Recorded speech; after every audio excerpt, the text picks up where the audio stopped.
Hello everyone, WBP নিয়োগের result দ্রুত বের করার জন্য আইনি পথে আপনারা ঠিক কী কী করতে পারেন, কী কী আপনারা করলে আপনাদের রেজাল্ট দ্রুত বার হবে সেই নিয়ে আজকের ভিডিও।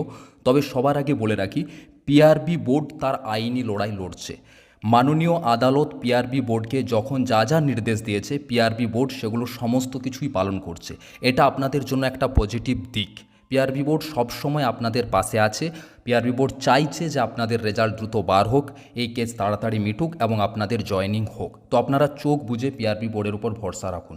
এর সাথে আপনারা কি কি করতে পারেন দেখুন, আপনারা ইন্টারভেনশন অ্যাপ্লিকেশন ফাইল করে এই মামলায় সরাসরি যুক্ত হতে পারেন। লক্ষ্য হবে মাননীয় আদালতকে এটা বোঝানো যে মুষ্টিমেয় কিছু প্রার্থীর জন্য 21,000 ছেলের প্যানেল আটকে আছে, ফলে আমরা মানসিক ও সামাজিকভাবে ক্ষতিগ্রস্ত হচ্ছি। আপনাদের প্যানেল আটকে থাকলে অবশ্যই আপনারা মানসিক ও সামাজিকভাবে ক্ষতিগ্রস্ত হচ্ছেন, এটা আপনাদেরকে বোঝাতে হবে। তো এটা আপনারা কিভাবে বোঝাবেন আমি স্টেপ বাই স্টেপ আপনাদেরকে বোঝাচ্ছি। আপনাদেরকে ইন্টারভেনশন অ্যাপ্লিকেশন করতে হবে। দেখুন, ডব্লিউবিপি 2024 নিয়োগ যে আইনি জটে আটকে আছে তা থেকে দ্রুত মুক্তির জন্য ক্যান্ডিডেটরা আইনিভাবে কী কী পদক্ষেপ নিতে পারে তার একটি নিখুঁত রূপরেখা নিচে দেওয়া হলো। আপনারা সবাই মিলে একজন বা দুইজন দক্ষ আইনজীবীর মাধ্যমে আদালতে একটি ইন্টারভেনশন পিটিশন জমা দিতে পারেন। এর ফলে আপনাদের কি কি লাভ হবে দেখুন, সেখানে আদালতকে জানানো হবে, মাননীয় আদালত, আমরা কয়েক হাজার যোগ্য প্রার্থী, কোনো আইনি জটে নেই, মুষ্টিমেয় কিছু প্রার্থীর মামলার জন্য আমাদের সবার রেজাল্ট আটকে আছে, এর ফলে আমরা মানসিক দিক থেকে ভেঙে পড়ছি।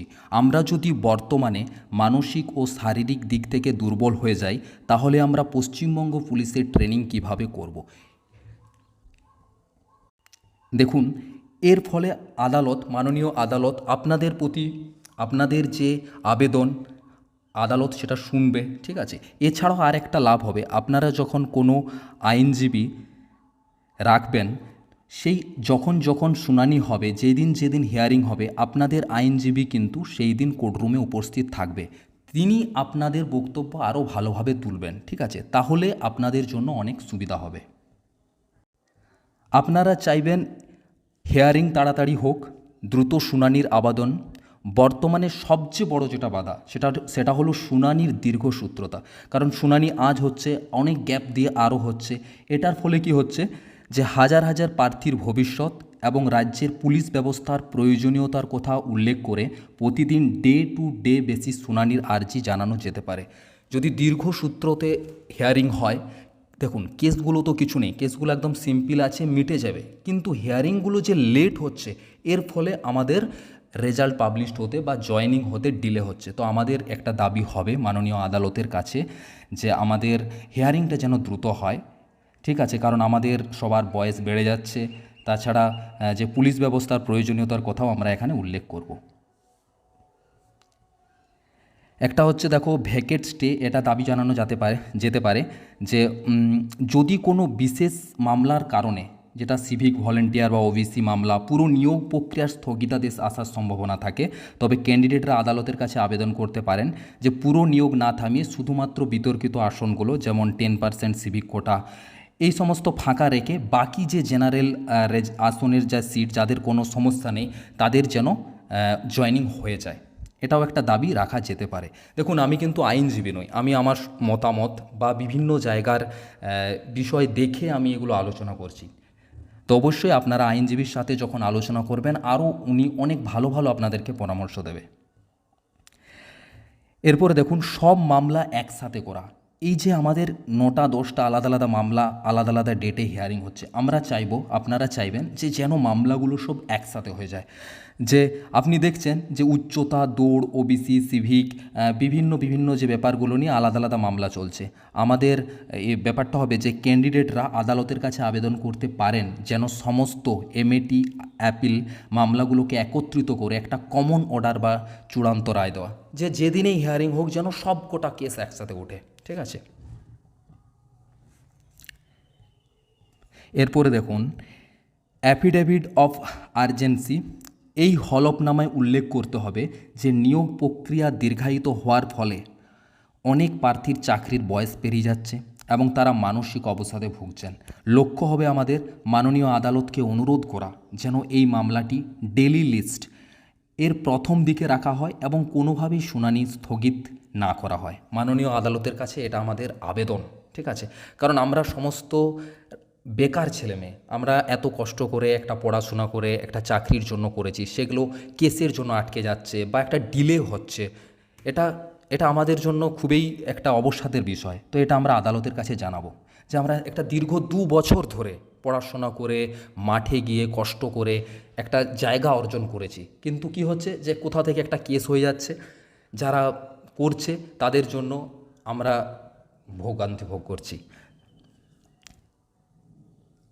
এরপর দেখুন আক্রান্ত পক্ষ হিসাবে কী অধিকার আছে। সংবিধান অনুযায়ী কোনো মামলার রায়ে যদি তৃতীয় কোনো পক্ষের স্বার্থ ক্ষুণ্ণ হয় তবে সেই পক্ষের আদালতে কথা বলার অধিকার আছে।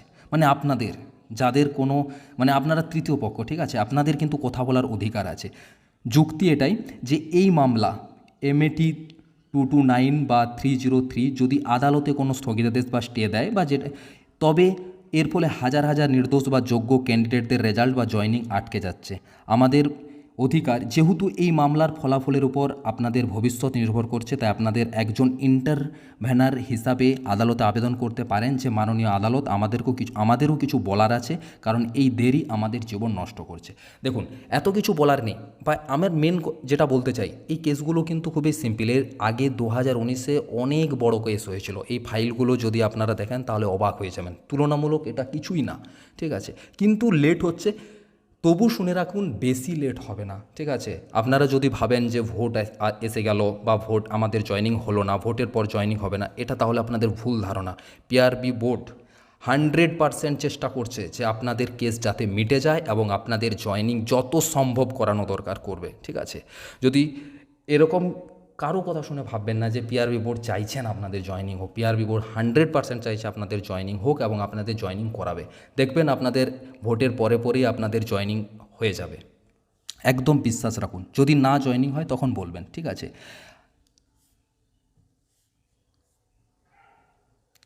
ব্যালেন্স অফ কনভিনিয়েন্স আমি এটাই বলতে চাইছি। দেখুন 500 বা 1000 জন ক্যান্ডিডেট এর থেকেও বেশি একজোট হয়ে একটি আবেদন ফাইল করেন, তবে আদালত বুঝতে পারবে যে দেরির ফলে যে দেরিটা হচ্ছে এ জনস্বার্থ বিঘ্নিত হচ্ছে এবং কয়েক হাজার পরিবার ক্ষতিগ্রস্ত হচ্ছে। আমাদের যাদের চাকরি হচ্ছে না, আপনাদের যাদের চাকরি হচ্ছে না, ঠিক আছে, জয়নিং হচ্ছে, এর ফলে শুধু আপনাদের নয় আপনাদের পরিবার ক্ষতিগ্রস্ত হচ্ছে। এটা আদালতকে আমাদেরকে বোঝাতে হবে। ক্যান্ডিডেটদের আলাদা আলাদাভাবে ফাইল করার কিন্তু কোনো দরকার নেই, এতে কোর্টের সময় নষ্ট হয়।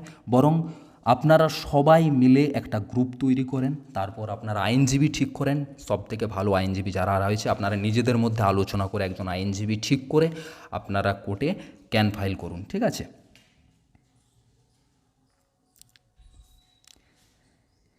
দেখুন ভিডিওর শুরুতে এবং শেষে একটাই কথা বলবো, এই ভিডিওটি শুধুমাত্র সচেতনতা এবং তথ্যের উদ্দেশ্যে তৈরি করা হয়েছে। আমি কোনো আইনি বিশেষজ্ঞ নই, আমি পশ্চিমবঙ্গ পুলিশে কর্মরত।